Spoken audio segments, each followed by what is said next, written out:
The administration is trying to pass the blame for inflation over to, you guessed it, Donald Trump. Roll tape. Why do you think it is that when you say the economy is improving and President Biden says the economy is improving, that a majority of Americans outside of this building are not buying it? When we walked into this administration, the economy was on a tailspin. And we understand what Americans have been feeling over the last 2-3 years. Almost 3 years in office. Inflation is up over 17% since President Biden came here. And you're saying that's still Trump's fault? Inflation is moderating because of the actions that this president has taken. Because that mean that prices are going up slower, they're still high. It's going down. The prices are going down. Well, look who's here to straighten things out. Larry Kudlow. You were in the Trump administration. And you know what, Larry? I really don't think the economy was in a tailspin when Biden took over. You know, it's like the big lie. I love this stuff. It's the big lie. Yeah. And just let me just say, in the first quarter of 2021, Donald Trump handed over to Joe Biden a 6.5% economic growth rate, real GDP. And the inflation rate was, I don't know, CPI was 1.5%, maybe slightly less, 1.4%.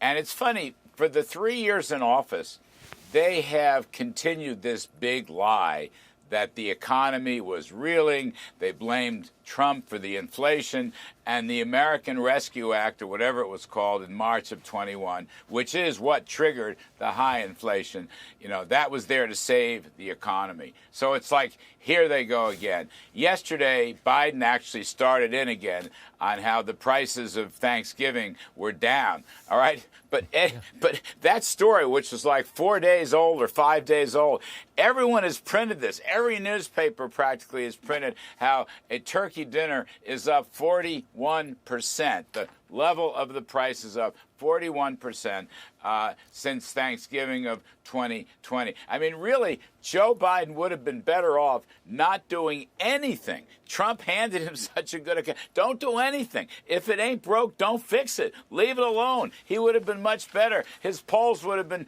25 points higher than they are today. The other thing I want to say is with Peter Doocy, my friend Peter Doocy, KJP actually says, listen to this, I went through this. Your producer sent me great notes today. So I read this. Here's what she said, quote, they want to rid of Medicare.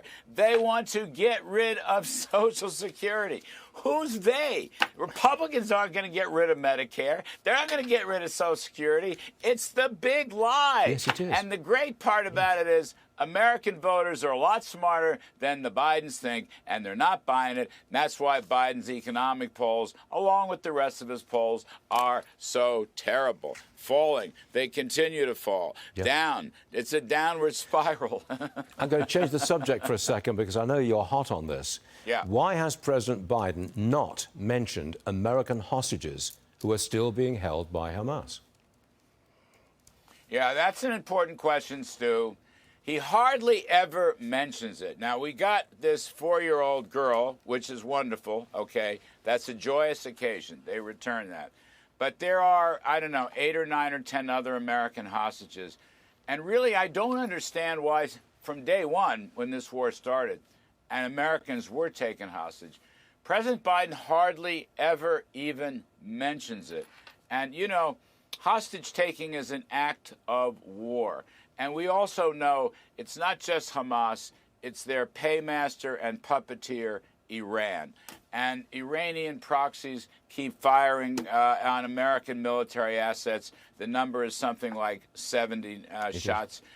All we do, the administration, it's like pinprick responses. But I think that this business of taking American hostages, I don't know why Mr. Biden's not talking about that day after day.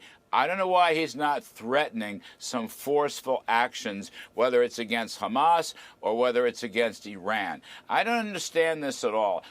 Presidents, you know, Trump, Reagan took strong actions against Iran when the time came, when American assets were being fired on, or when Americans were taken hostage. So it's a bizarre story, and I think a lot of people see that this is a weak, appeasing response. This is not a strong, forceful, deterrent response. As you said, Larry, the polls are down, down, down, and that's a fact.